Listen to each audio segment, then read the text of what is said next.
Assalamualaikum warahmatullahi wabarakatuh. Halo semuanya.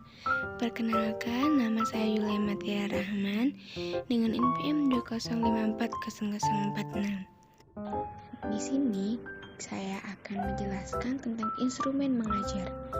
Apa ya instrumen mengajar itu? Suharsimi Arikunto menyatakan bahwa instrumen adalah alat bantu yang dipilih dan digunakan oleh peneliti dalam kegiatannya untuk mengumpulkan data agar kegiatan tersebut menjadi sistematis dan dipermudah olehnya. Ada pula macam-macam instrumen mengajar. Yang pertama adalah silabus. Silabus merupakan pengembangan kurikulum yang menjabarkan standar kompetensi dan kompetensi dasar yang ingin dicapai. Silabus sebagai pengembangan kurikulum dan pembelajaran dapat diimplementasikan oleh pendidik dijabarkan dalam perencanaan dan pelaksanaan pembelajaran sampai saat nilai akhir. Yang kedua adalah program tahunan dan program semester. Program tahunan merupakan rancangan penentuan alokasi waktu selama 1 tahun untuk mencapai kompetensi-kompetensi dasar yang ada di dalam kurikulum. Selain adanya program tahunan, ada juga program semester. Program semester yang merupakan rancangan kegiatan belajar mengajar secara garis besar yang dibuat dalam jangka waktu 1 semester dengan memperhatikan program tahunan dan alokasi waktu tiap minggu. Prota dan promes harus disusun secara tepat dan sesuai dengan kompetensi dasar serta alokasi minggu efektif. Kedua program ini akan memudahkan bagi setiap guru mata pelajaran untuk melakukan pembelajaran secara efektif dan efisien selama 1 tahun pembelajaran. Penyusunan prota dan promes harus mengacu pada kalender pendidikan tiap satuan pendidikan yang diterbitkan oleh Dinas Pendidikan untuk menentukan banyaknya minggu efektif dalam setiap bulan. Yang ketiga adalah rencana program pembelajaran atau RPP. Perencanaan program pembelajaran merupakan hasil pemikiran berupa keputusan yang akan dilaksanakan. Perencanaan pembelajaran adalah suatu upaya menyusun perencanaan pembelajaran yang akan dilaksanakan dalam kegiatan pembelajaran untuk mencapai tujuan yang telah ditetapkan dalam kurikulum sesuai dengan kebutuhan siswa, sekolah, dan daerah. Suatu pembelajaran tidak akan memperoleh hasil yang maksimal apabila tidak mencakup pemahaman yang benar terhadap komponen yang wajib ada dalam rumusan tersebut. Menurut Permendiknas nomor 41 tahun 2007, komponen RPP terdiri dari A.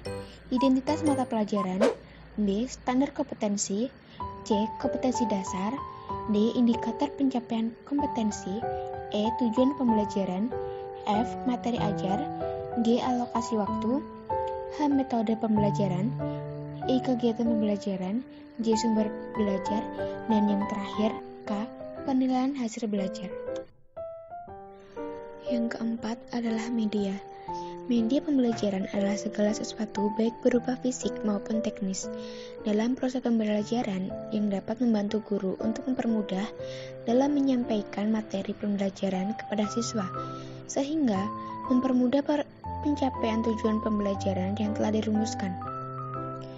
Fungsi media pembelajaran yang pertama adalah fungsi media sebagai sumber belajar. Secara teknis, media pembelajaran sebagai sumber belajar. Dalam kalimat sumber belajar ini tersirat makna keaktifan, yaitu sebagai penyalur, penyampai, penghubung, dan lain-lain. Yang kedua adalah fungsi sematik. Fungsi sematik adalah kemampuan media dalam menambah pembendaharaan kata yang makna atau bermaksud benar-benar dipahami oleh anak didik. Yang ketiga, fungsi manipulatif.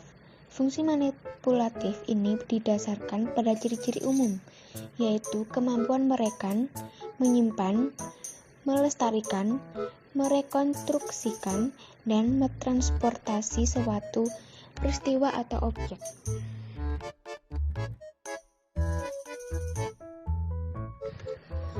Yang kelima adalah modul. Modul adalah suatu bahan ajar pembelajaran yang isinya relatif singkat dan spesifik, yang disusun untuk mencapai tujuan pembelajaran. Modul biasanya memiliki suatu rangkaian kegiatan yang terkoordinir dengan baik, berkaitan dengan materi dan media serta evaluasi.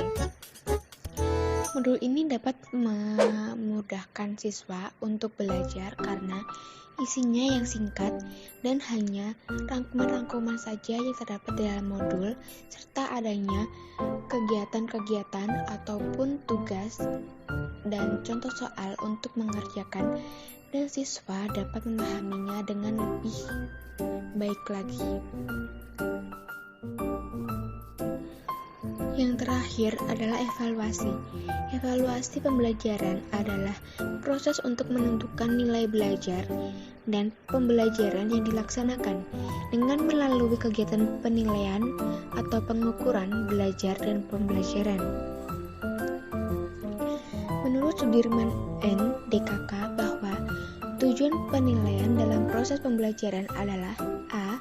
Mengambil keputusan tentang hasil belajar, B. Memahami peserta didik, C. Memperbaiki dan mengembangkan program pembelajaran. Adapun teknik-teknik evaluasi untuk menilai kualitas siswa yaitu A. Dengan tes.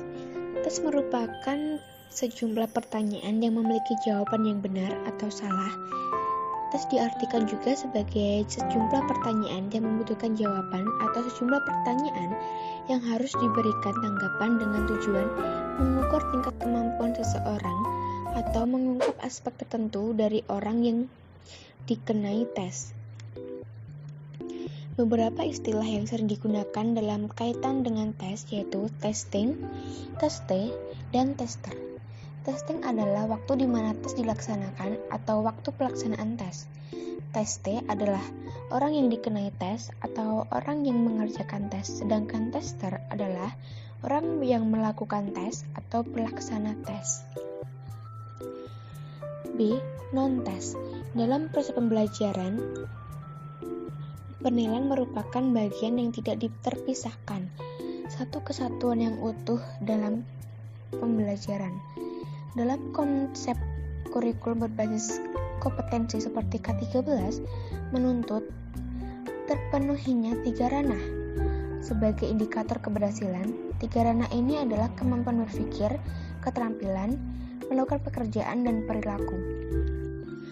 Jadi dalam non-tes ini, tes yang dilakukannya adalah dengan keterampilannya dan dengan keberhasilannya dan sikapnya. Sekian video instrumen mengajar ini saya buat, semoga bermanfaat untuk kita semua, untuk saya dan untuk kalian semua yang sudah menonton video ini. Terima kasih telah menonton video ini, dan semoga materi yang saya bawakan bisa bermanfaat dan bisa dipahami oleh kita semua, dan sampai jumpa lagi, see you.